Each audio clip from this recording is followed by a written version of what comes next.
in a very cosmetic way. How can you be creating commission for all the regions when you are pretending to be running the government at the center? You can't run it from the center. What are we really driving at?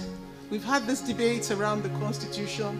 We've had the big debates around the conferences, the national conferences. I was part of one of them. The last one was in 2014. We've produced several conference reports. We in civil society have done alternative constitutions. We participated in the IKEJOY 1999 process and many more.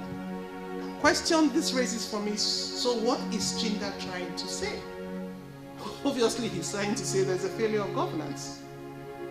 I mean, I'm not using his exact words, but that's it. You don't want to change something that's working. You only change something that has failed.